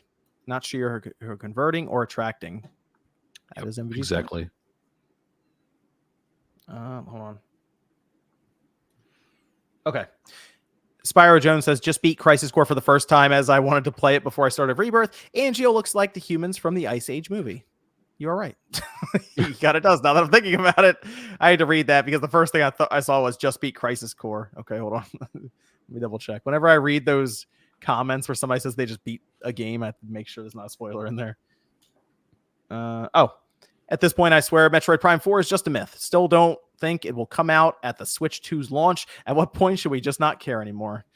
Well, it's already been a long time. So what's another year? You think it's going to beat Duke Nukem Forever? It might. How long was that? 12 years for Nukem? Yeah, I think it's got a ways to go on that. On Prime 4. I mean, Prime 4 got first shown 2017. So technically this... No, John. Free time. It was not shown in any capacity. We saw a It was PNG GIF. file. It was We pinged. saw a PNG. Duke Nukem Forever, 14 years, 44 days. 14 years. Oh, it's not beating Duke Nukem. Wow. Like this. We'll see. This summer will be 7 years since the PNG was shown to us. And then like 5 years ago, they announced that they rebooted the thing. Yeah. So you feel like it's due to be revealed again, but who knows? I'd like to think it's this holidays game for Nintendo, but there'll probably be another year with our luck. You'd like to think that. I know. I mean, we have Prime remastered out there. Good reception of that. So let's get moving here. Let's get it done. Smash Brothers says, John, do you think that Nintendo could possibly announce new details of Metroid Prime 4 at this next Direct or maybe next year during a Direct? No. Never. It's never coming. I hope they drop it in a tweet and the game comes out the day later. Just here it is. I hope it's cross-gen at this point. So let Retro take advantage of the new system and do all kinds of cool stuff with it. That's my hope. I did want to go over to Nintendo as we had some news. This came out of Kotaku, and then I also saw, I believe, Stephen Totillo was sort of talking about it as well. But this takes place in Nintendo of America as they were restructuring their testing department. And reportedly over 100 contractor jobs have been, they say, restructured. The problem I'm seeing here as I'm going around looking for this is because they did get an official response from Nintendo about this whole thing. There's no information as to how many jobs were eliminated versus how many were converted over. So apparently of these 100 or so contractors, some were just taken in to be full-time employees and others were just let go. But there's no like, oh, it's an 80-20 split. It's a 50-50 split. We don't really know how exactly that gets broken up, but it does kind of seem like, at least in their testing department, Nintendo would be moving away from a heavy reliance on contractor work, which is interesting because to my understanding, there is, MG, you could speak to this pretty well. There's quite a reliance, especially around that area up in like Washington there. Mm-hmm. A lot of contractor work. Microsoft does it a ton, but just in the games industry in general, a lot of contractor work. So I don't know, is there a benefit from them going, we're going to restructure, we're going to figure this out, and we're going to go full-time employees and cut some of the other ones out for this? I think it's very hard to make some decisions or conclusions on this information. Because look, I don't want to, hand wave or anything like that. When people, lose their jobs in the industry, it's always devastating. But we're talking about contractors here that have a end date, and usually that end date will get extended over time. So I'm not sure if the word being let go is the right term to use to start with. Maybe it was more a case of their contracts were not extended, or right. their contracts had expired. But with that all said, again, we don't really know why Nintendo has made this move. I think the reliance on internal QA people, to say that they don't rely on, they don't need them as much anymore is, I'm not sure if that's the right thing to say. typically in QA, there's kind of these like cycles where there is a lot of QA focused on testing specific products internally. And then there's going to be periods when there's really not much going on because they're more in a R&D phase. And we don't really have any visibility as to which positions these contractors were at. I mean, were they working at studios? Do we know? Like, did Totillo's report mention like where these contractors were as far as within the company? Because we don't really know what role they had inside of Nintendo. But for me, it sounds like this was really more of a case of they weren't required anymore, right? And fortunately, you know, some contractors, for whatever reason, were offered full-time positions. So, look, this is something that is never a good thing. But this one is a little interesting to me because I don't really think we have all the information, you know, in front of us to kind of make decisions on what we think has happened here. Because, like I said, contract positions end all the time, and it's not necessarily the same thing as being let go. But you know, if there is more information on this, I'd definitely like to know about it, and hopefully there is more information that comes out about this, because I would like to know more about where these people were within the company. Were they basically sent out to studios to help studios with their QA, which is something that I could definitely see them being involved in. But again, it's more along the lines of, well, maybe those people weren't needed anymore because QA has kind of winded down. So unfortunately, you know, they ended up kind of losing or didn't get their contracts expired at that point. You mentioned it winding down. Apparently, one of the pieces of information out of this, of course, they were talking to some of the people who were familiar with it, as they say, and then they did get a response from Nintendo. But some of the information from the people at Kotaku was able to reach out to and find said that there was a lull in testing for different games and that there were no major first-party games from Nintendo in the pipeline for testing at that time. Mm-hmm. So it does sound like maybe an in-between period where, as you mentioned, contractors were like their contracts were coming up and Nintendo was maybe reevaluating, do we extend this? Because it says the majority of people were converted to full-time, but then some weren't. So they mention here that it was to better integrate testing across its offices rather than a cost-cutting measure. That sounds like marketing speak to me, honestly. It does. That's like when Sony says, "Oh, we only let go 8% of our workforce." It's still like 900 people, right? Right. Like you always choose the wording that sounds less kind of damaging, right? Because you think like a small percentage, it's not a big deal. It's only a small percentage, but it's still, you know, 900 people or whatever. So I don't know. That to me, that just sounds like marketing talk more than anything. Sure.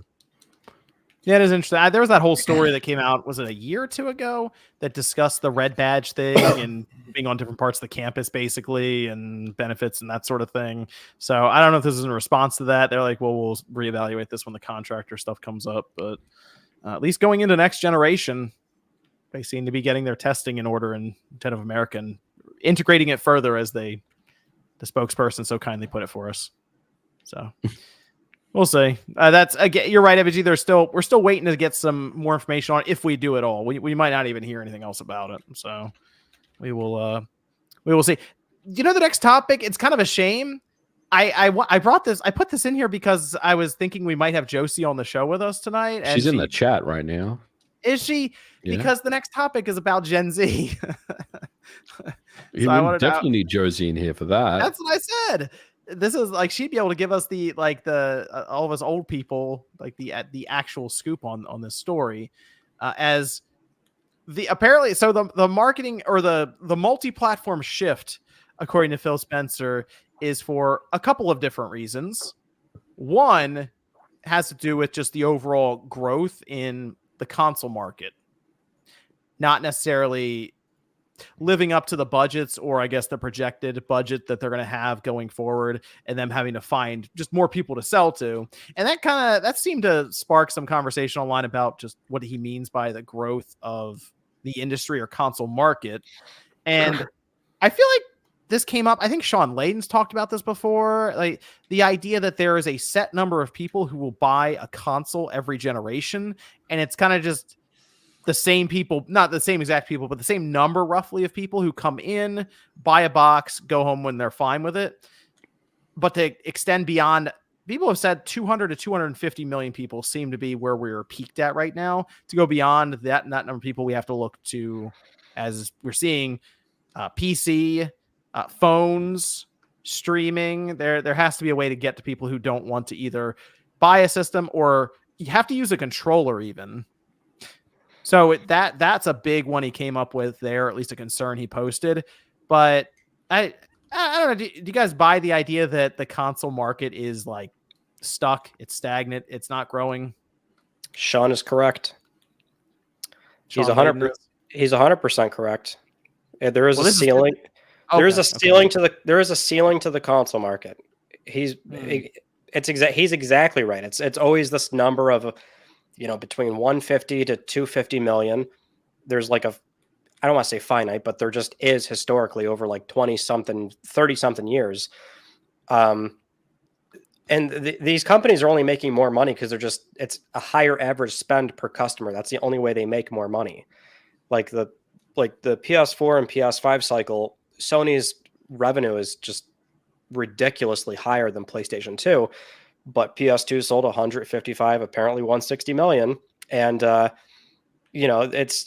they make way more money because of the advent of PSN, PlayStation Plus, selling more accessories on average, selling, a pro model and microtransaction games. Exactly. DLC. So, and it's not a new problem. They've always been trying to sort of find new ways to make money. Like the PS2 GameCube generation had all these wacky accessories that were, expensive, and they were trying to do online play, Microsoft doing Xbox Live. And I mean, they've always been motivated to try and make more money.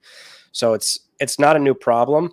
What I will say is that this is a problem that hurts Microsoft more than Sony and Nintendo, because they can't get a bigger slice of the console pie. But even then, Sony is also like, well, we got to find new ways to make money because there's a growth problem. So that's why they're entering PC. That's why they're doing mobile stuff. So, I mean, Phil's not wrong. Sean's not wrong. It is something that's just been the case for a very long time now. Yeah, you're right about Microsoft. They are kind of like they're even to a degree sort of losing a piece of their pie when it comes to the number of consoles they're selling, because the Series X does appear to be tracking behind the Xbox One, even if it's just like slightly. It's not well above it necessarily. Even the PS5 technically compared to the PS4 doesn't feel like it's like significantly ahead or anything. It seems to be like almost right there with the PS4. It's So behind now. it's It caught up and behind, then it fell behind again, but it's like close enough. I mean, it's like a couple PS4 percentage points. Yeah, kind of topped thing. off Yeah. at 118 something million. If PS5 falls around that spectrum again, we're just in this. It's the same thing. It's every generation is like the same number of people that are buying and playing. Right. And at that point, if it's the same number, you got to keep getting more money from those same people. So I figure at that point, the PS6 games are $80 kind of thing. PlayStation Network might be an extra 10% more, 20% more or something. And you're right. It's tough when the market for that isn't growing. You have to do something weird, step out of the box like Nintendo did with their Switch, and you got to think a bit differently.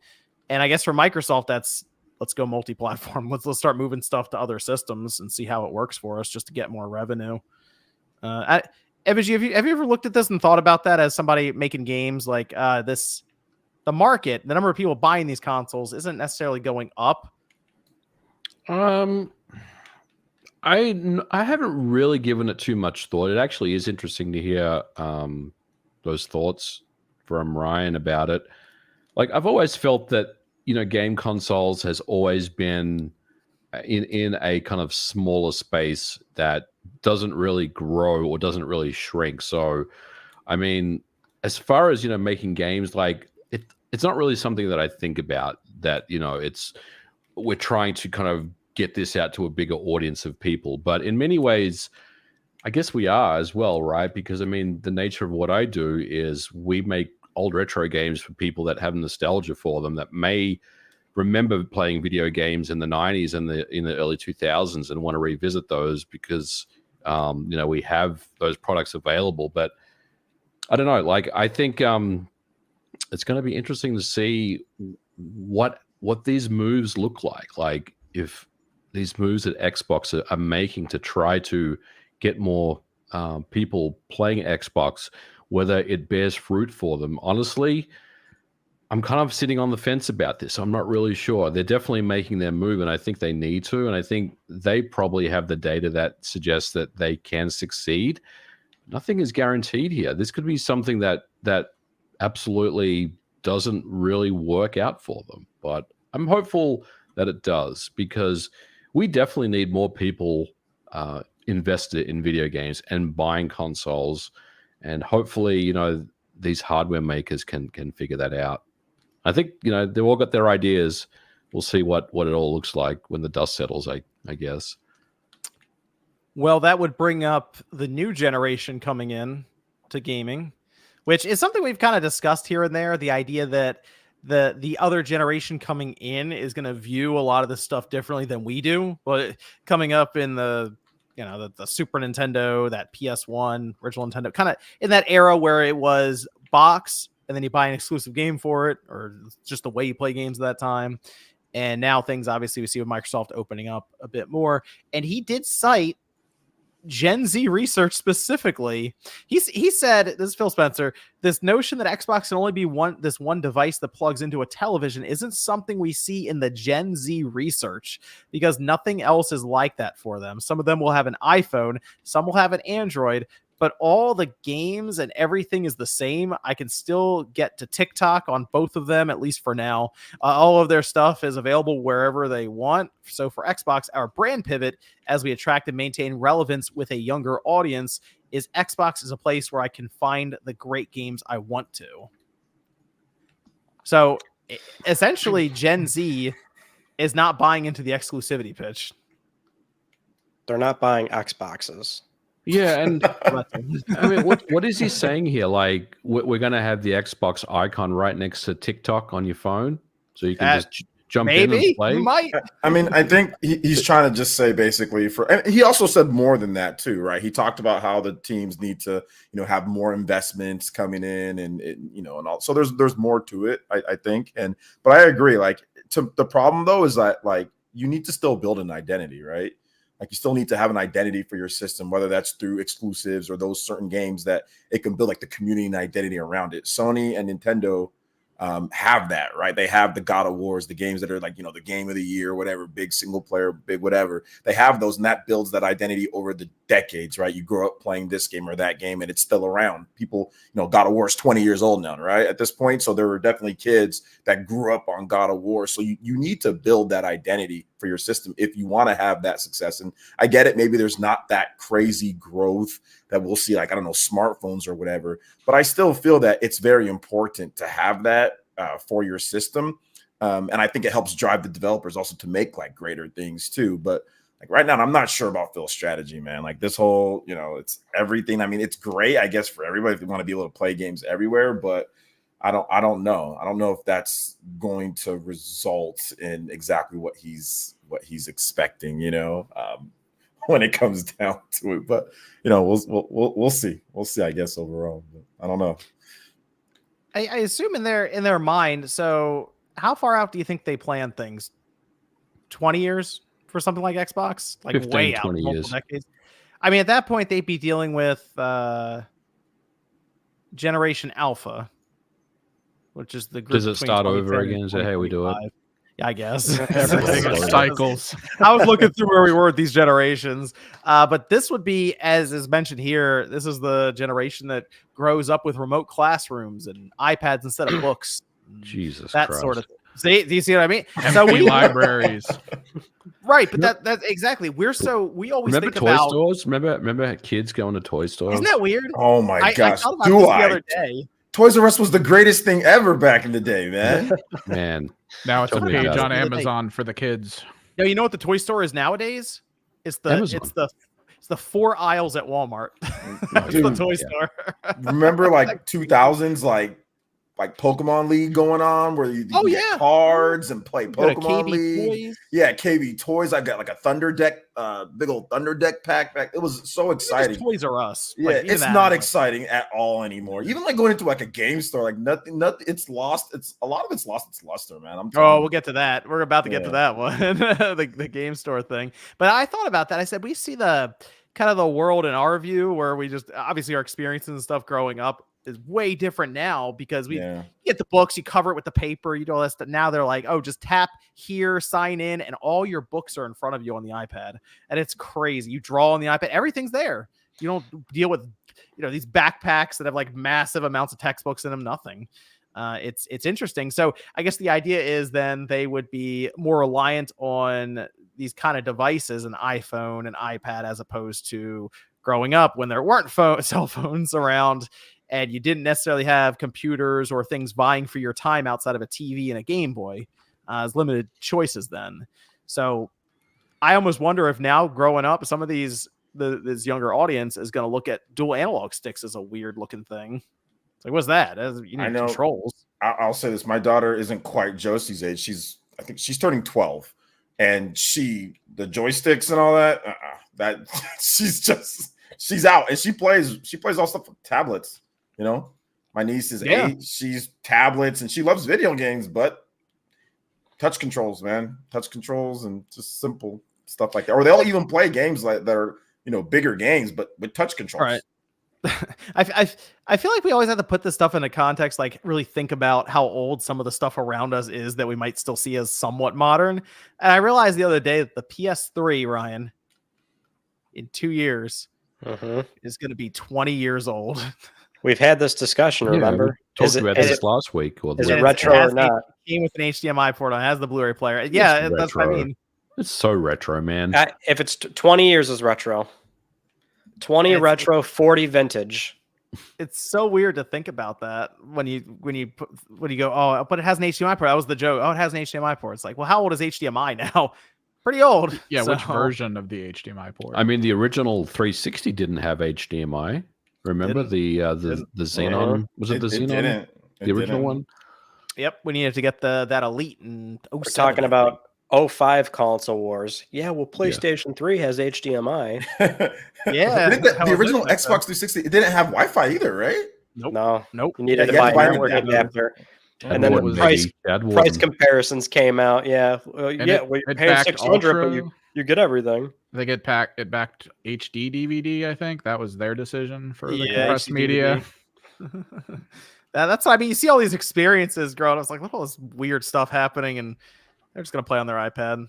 So that was the most annoying. Like, that would have been like the most annoying war. At least I felt that was one of the most annoying. Was HD DVD versus Blu-ray. I hated it.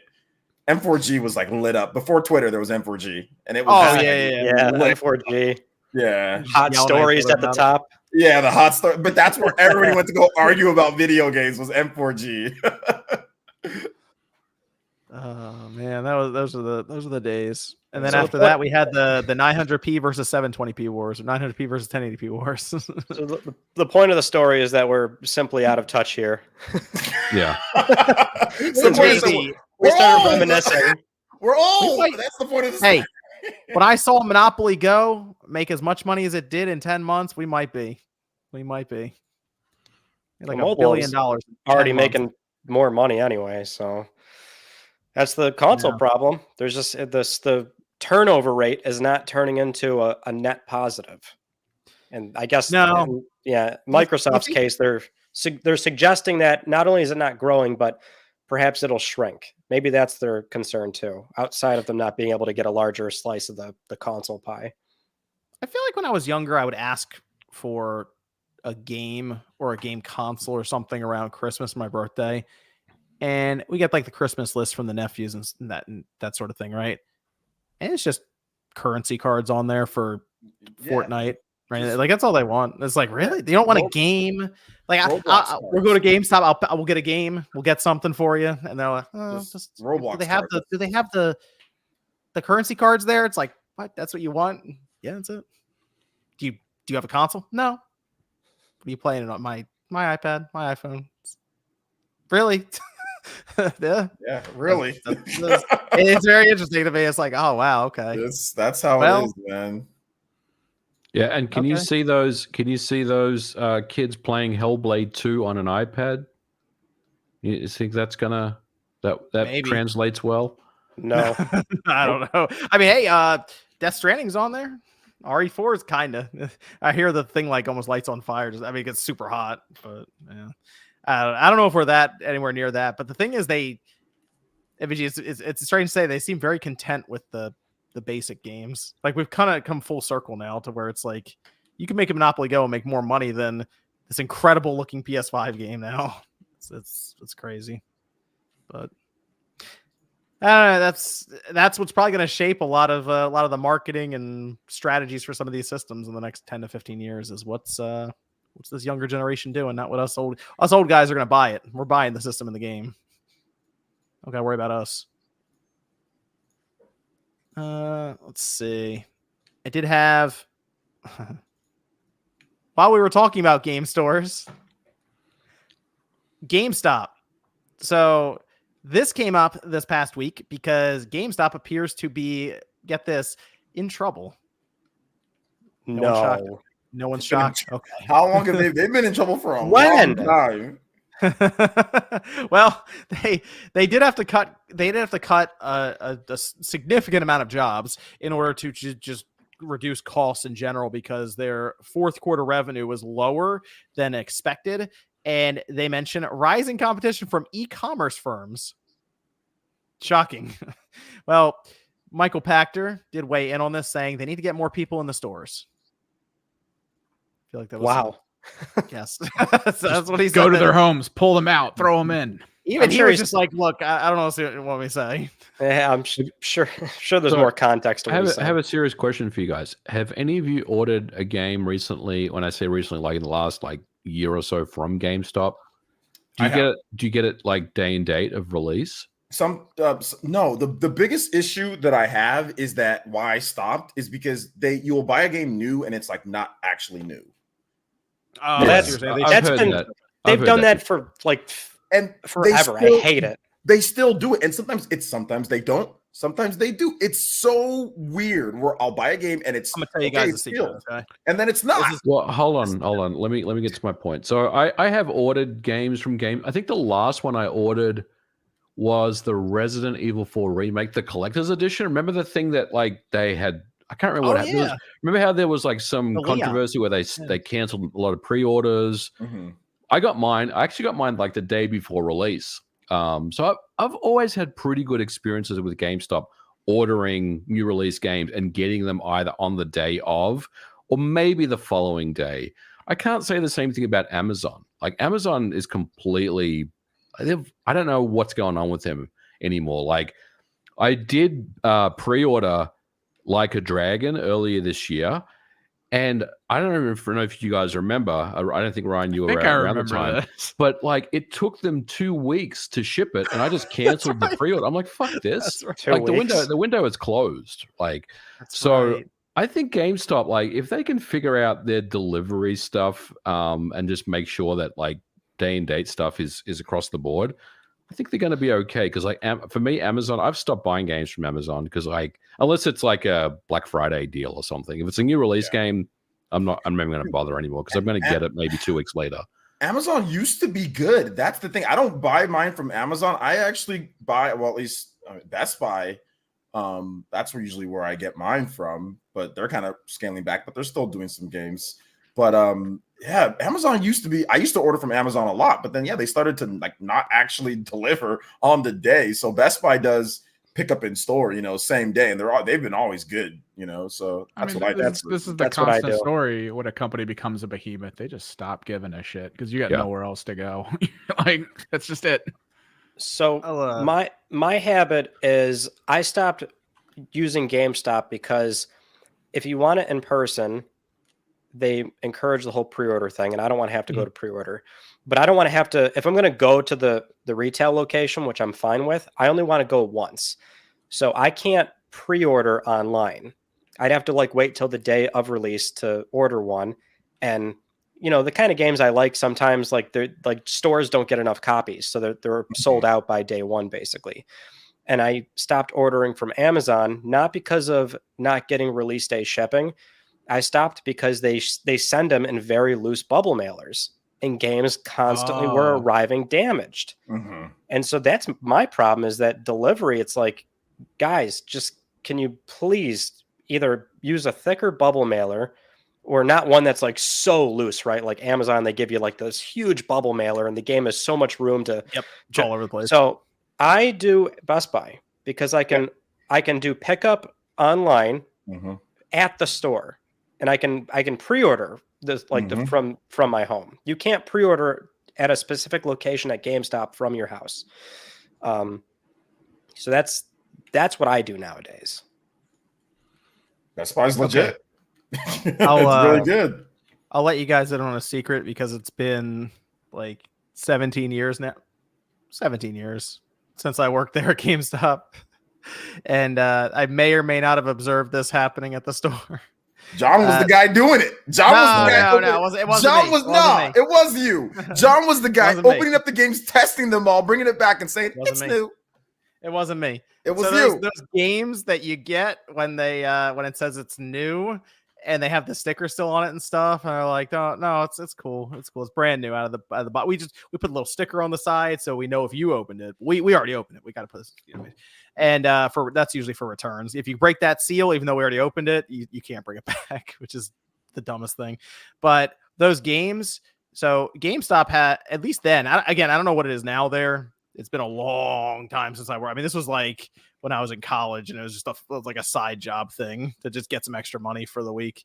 But there was a policy where if there is a used game on the wall, you can sign it out, take it home, and play it. It's basically like a free rental, kind of. So like instead of going to Blockbuster or any game, if it was on the used shelf, you could take the game home, you could play it for a day or two, and then you bring it back. Their idea was, we want you to be familiar with these games when someone comes up and talks to you about it.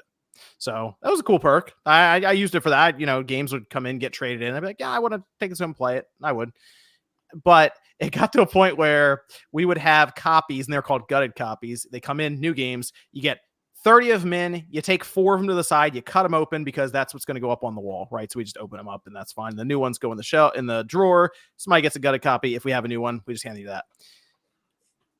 People definitely took those games home and played them. I'm gonna tell you that now. Those games went home and got played. That's what I thought. That's what I thought the new problem came from, is that you just, if they were like low on copies, that's what they'll give you, the one that's sitting on the shelf as display, but it's being sold as new, and it's just a luck of the draw that like you were buying one of the last and it's still a problem. Exactly. People took them. People took them. It's you, John. You're telling on yourself. People definitely played them when certain games, brand new games, came out. And they were expensive games. People just wanted to try them out. You've told on yourself. It was you. If there were like 30 or 40 copies, no way we're selling all of them. Then so people would take those, got a copy home here and there, and play them and bring it back. I witnessed this happen many times. I didn't do it. It was other people. It definitely happened.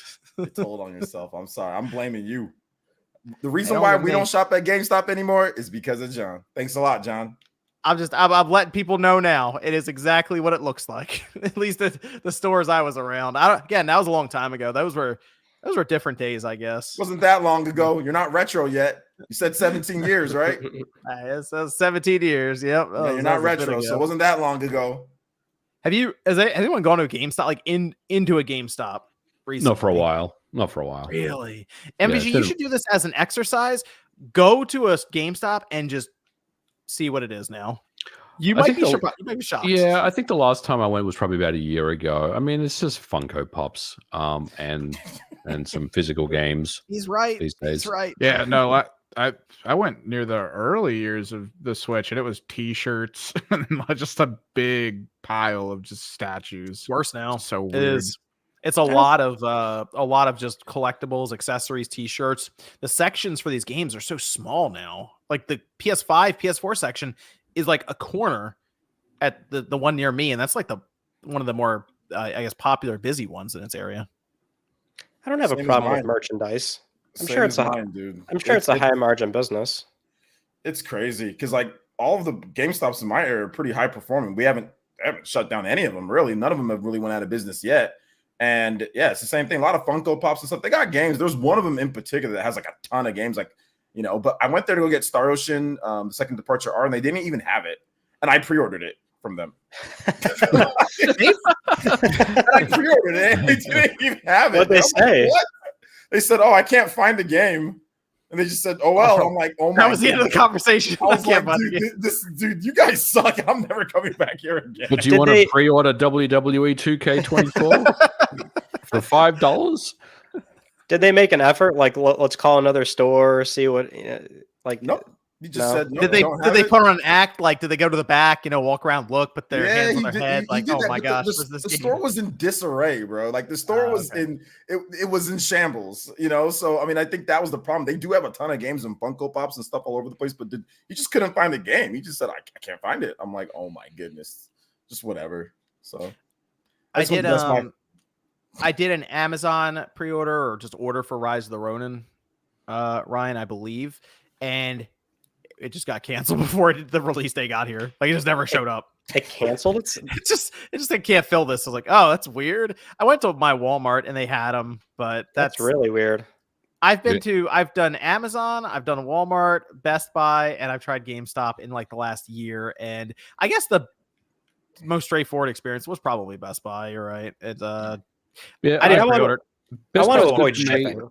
Target's another one that I've had good success with. And like I said, GameStop for me has been good. Like ordering and getting games shipped from GameStop. Honestly, I've never really had a bad experience. I know other people have, and I'm not a shill or anything like that, but GameStop's been fine for me. But I'm sure my luck will run out eventually. It's been fine for you, but you still don't go. No, I would never walk into a store. There's nothing. There's no reason for me to go to a GameStop.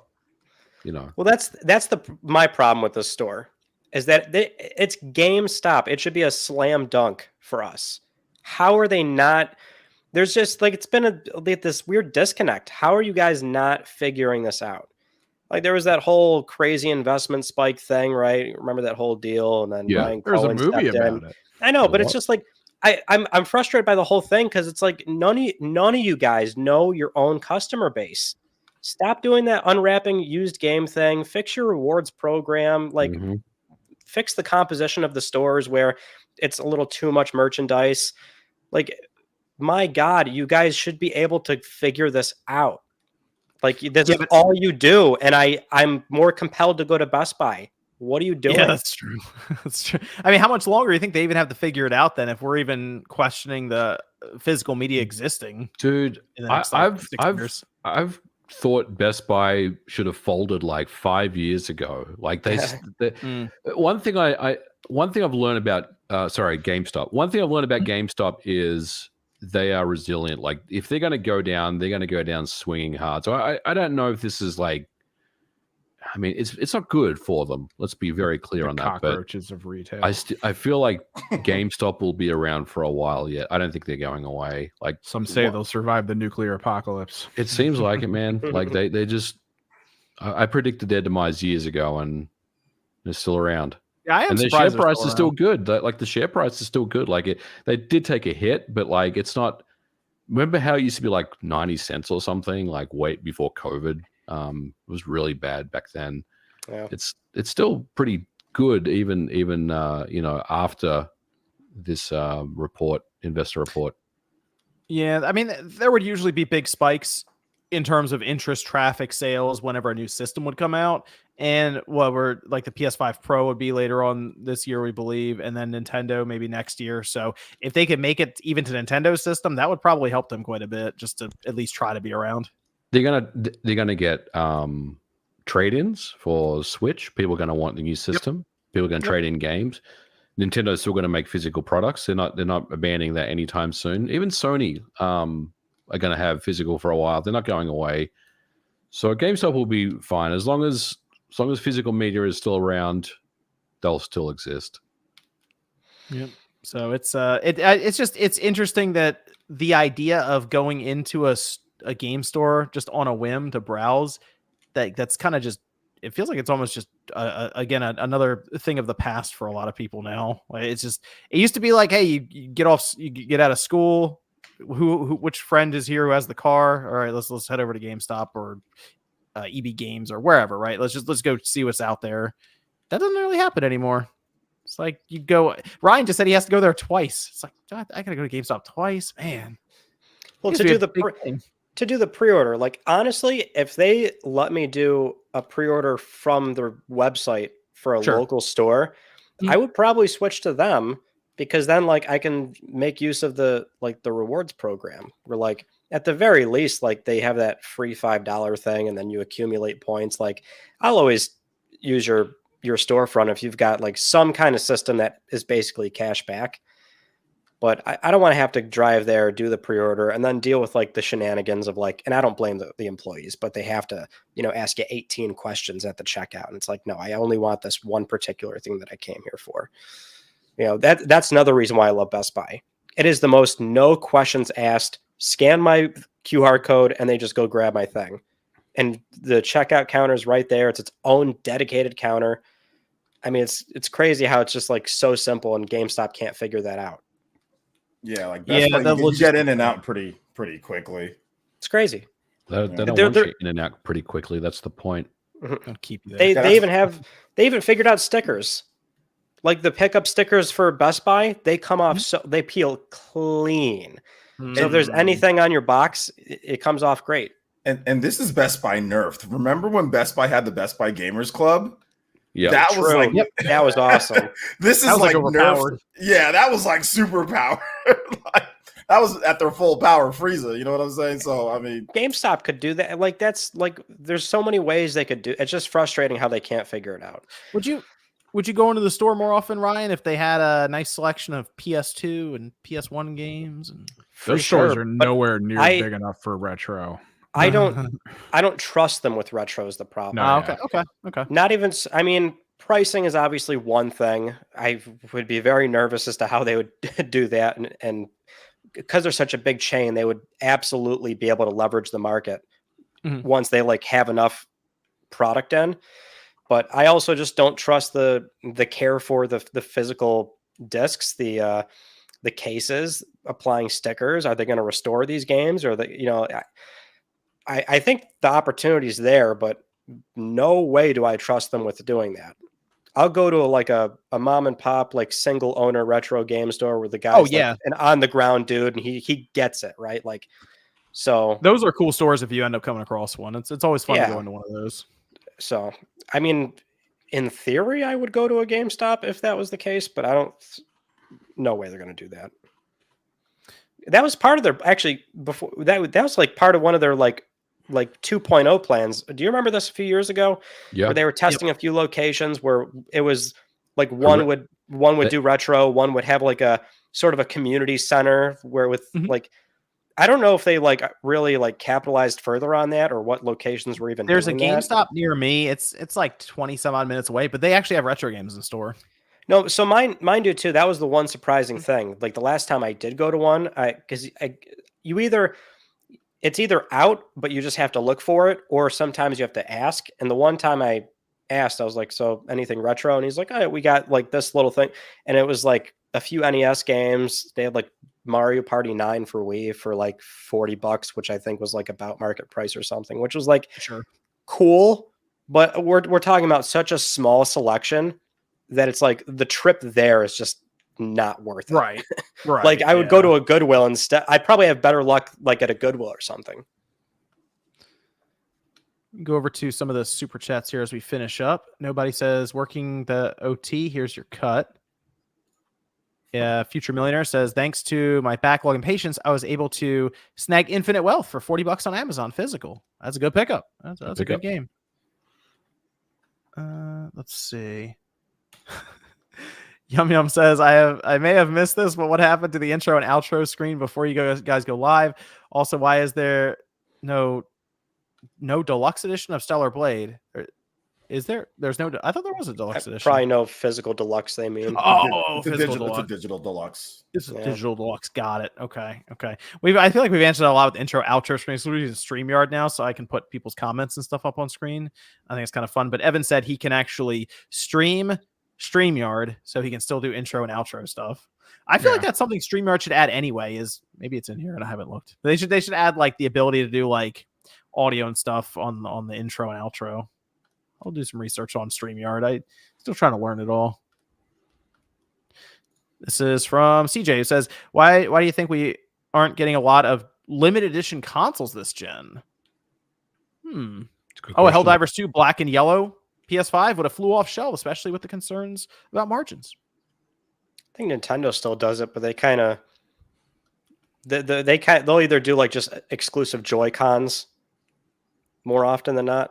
Sometimes like the actual shell will be like a special thing, but it seems like a lot of them have kind of moved away from Well, that it. was the thing with the PlayStation. We assumed because the shells were easy to take off that they would do more of that, but they've only done it, I think, once so far. I feel like they Twice, don't. maybe. Yeah, they just don't move a lot of them, and they probably take up a lot of storage space because the boxes are just so big. Haven't they? Well, they've done those shells, and they even did one for Spider-Man 2. I feel like with some of their larger games recently, they've been doing something to celebrate it. Like God of War Ragnarok even had a full controller you could buy for it. But like Spider-Man 2, it seemed like they went all out because they did the shells, they did the controller, and then they just did the whole system you could buy. I wonder how cost effective it would be as like a made to order thing through the PlayStation Store.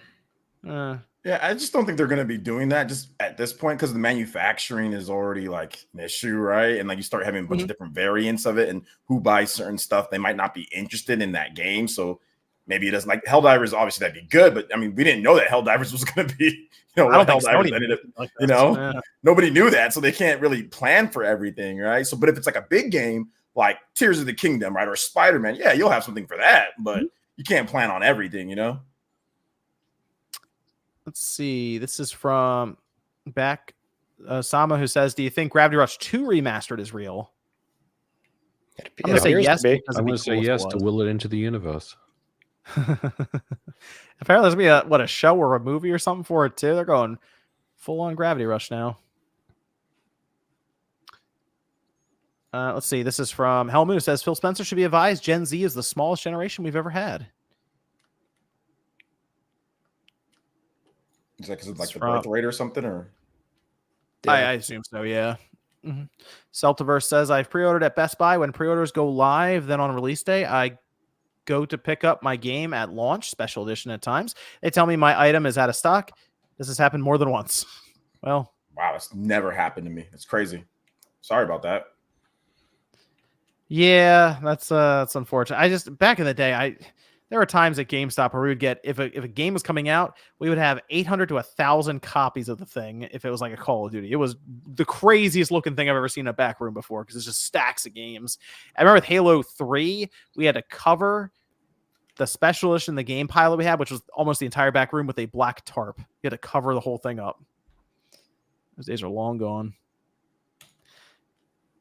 Jorge with a super sticker. Thank you, Jorge. And I did have one final thing here. I'm going to throw it out there just to see if anyone takes on it. Marvel Rivals announced NetEase 6v6 Overwatch style Marvel game. Anyone excited? No, I'm excited to watch maybe other people play, but I'm done. I'm done with these. Get us out of here. Yeah, I'm done with these Marvel. No, I'm done with these Overwatch clones or these arena like Valorant stuff. I'm done. I'm never playing any of these. Like that have no single player, no campaign, no story. Like just where you just sit there and fight against people all the time with nothing else. I'm done. I'm never playing those games again. I feel like people heard at first there was I'm gonna check Streamlabs as well as we exit here. I feel like people heard, oh, a Marvel game, interesting, that could be cool, and then they heard it's basically gonna be an Overwatch game, and they were like, oh, yeah, okay. Jank animations, just meh. The art style looks great though. I do like the art style. I personally thought OJ's he's searching right now. That's about it. I mean, if I say something positive, I mean the art style looked cool. The hype deflated very quickly on that one is what I'll say. Very quickly.